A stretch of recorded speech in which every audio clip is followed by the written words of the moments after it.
Hello, hi, and welcome again to the Terminal Podcast, where in the end, it's all about the numbers. This is a show about baseball when in season, but it's not always baseball season.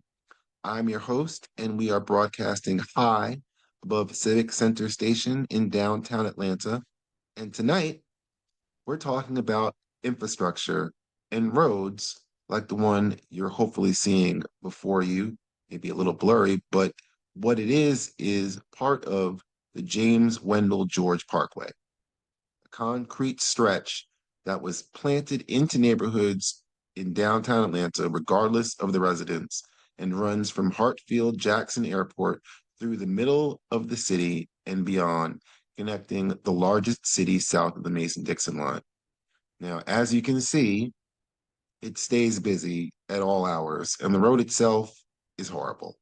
Just like many of the roads in this great city I call home, a city I've lived in long enough to call myself an AT alien, one who lived OTP for nearly a decade before moving ITP since before the pandemic, a phrase that doesn't get used enough since we are living so close to a global pandemic.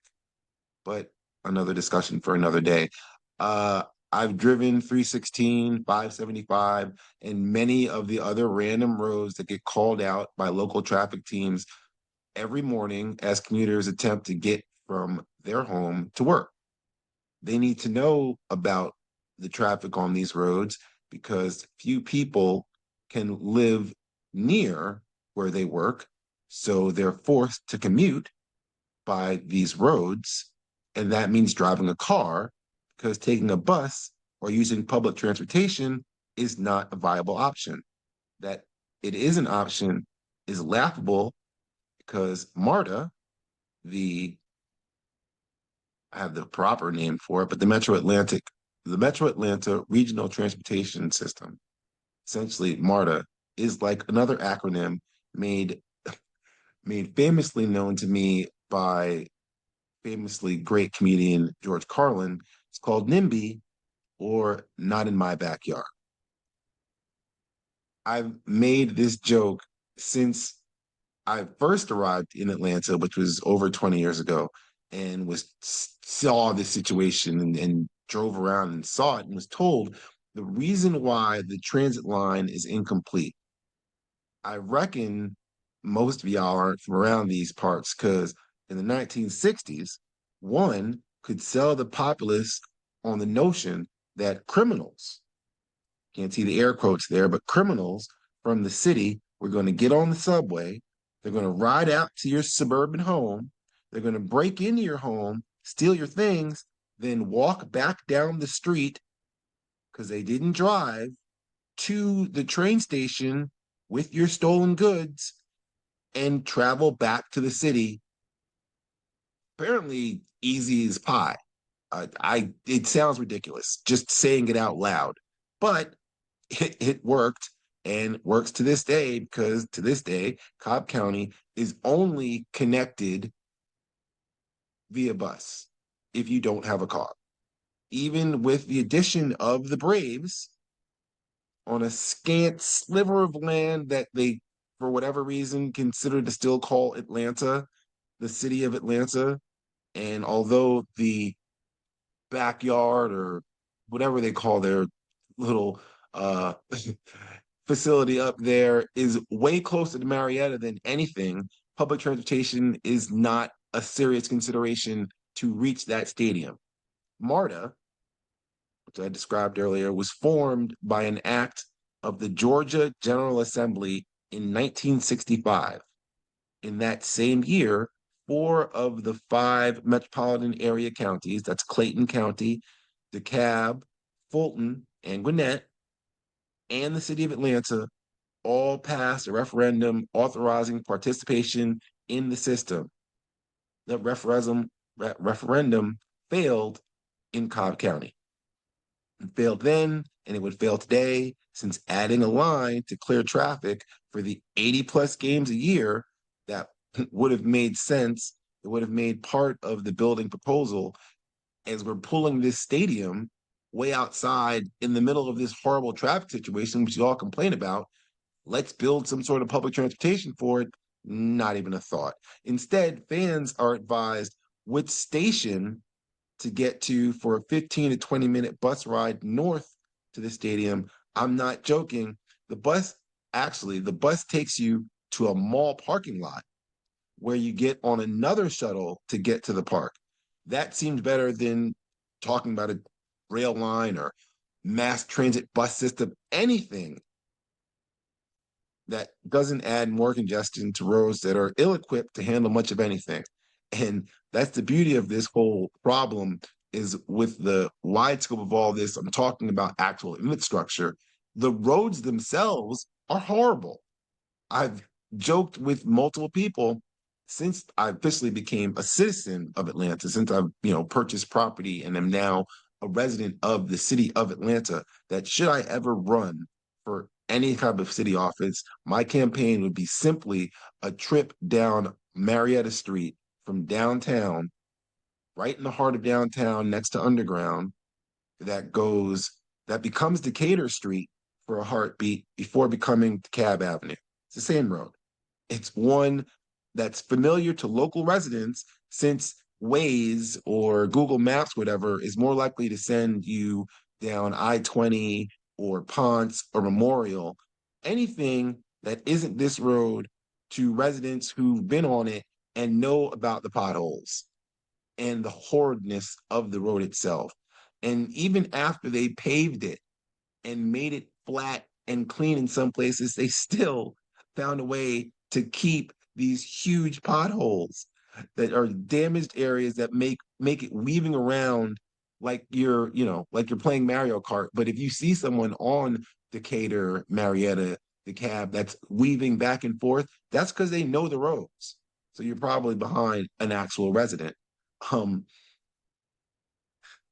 it's crazy, but that's the kind of that's how you recognize someone who's from Atlanta, is that they're moving back and forth because they've anticipated the dramatic drops. One can expect that all over the city, whether you're actually inside the city limits, city of Atlanta, or you're inside the I-285 loop, which is ITP, inside the perimeter, and call Atlanta your home, regardless of what your city actually is named, whether it's, let's say East Point or Decatur or something like that, which are two of the better examples because they'll call themselves from Decatur or East Point. But anybody out there, Peoplesville and things like that, will decide that they're from Atlanta, which is fine. Uh, it's those that are outside of the perimeter, OTP residents, that call Atlanta everything horrible while here and home when they're with others. They call Atlanta their home, especially for those that are out of town. If you live out in Conyers or Woodstock or Duluth or Peachtree City and still call Atlanta home when you're talking to somebody else. But those are the same people that don't venture here but call it the worst. They're the ones that talk about crime in the city and ignore the issues in their town. Like, I don't know, because those places aren't as great, but I'm not going to complain. They complain about the houseless wandering the streets here in downtown, but they're also the ones with their voices and with their vote that helped to close the shelters that they used to call home. And like a lot of people here in political power nowadays, they did it without the thought of an exit strategy, about the thought of where were these houseless, homeless, whatever you want to call them, where are these people going to go when you kick them out of their shelters and homes? Hurt Park is in the heart of downtown. It's a few steps off of Decatur, and it's where Georgia State University, it's where their campus is centered in now. It, Georgia State used to just be a commuter campus at best, but now it's a true campus, a true school. And this is in the middle of it. It's a stop on the newly crafted in-town trolley. And before the pandemic, trolley was there. It was the home of numerous houseless people. There's green grass and they'd be in there laying out, sitting on the benches and things like that. And I would walk past them on my way to an office that was next to and near the Gold Dome. That office is still there. The Capitol building for the state of Georgia is still there. But during the pandemic, they closed everything. They put up barriers and borders. There was locks on the gates at Centennial Park, and they put up barriers around various parks like Hurt Park. Well, the houseless didn't have anywhere to go, but it was made clear that Hurt Park was no longer an option, uh, which is fine. But where do they go?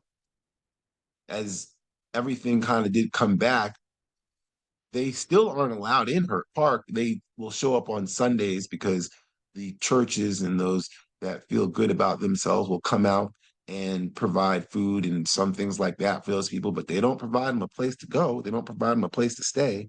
So where do they go? Who knows? But the point is not here anymore. And that was the point. It's not in my backyard. And this becomes people's backyard when they want it to be. But the point of all this was to complain about the roads, what was and what is. And maybe I'll find time to talk about what is to come and how this view, the view that you're looking at now, could change dramatically. But I'll use this point to make a dramatic exit with my latest trivia question. So, Ivan Allen Jr., the former Atlanta mayor, whose name adorns a street very close to the view you're looking at right now, cut the ribbon on this downtown connector that you're staring at in what year? That is the numerical question for the evening. The answer, I'll either put in the description for this episode or maybe the next one or something, but hopefully it's something that will be a next time you'll successfully find your way back to. And if you do not find the terminal, I hope you travel safe down the road that will take you home. I plan to return to mine, and thank you for listening.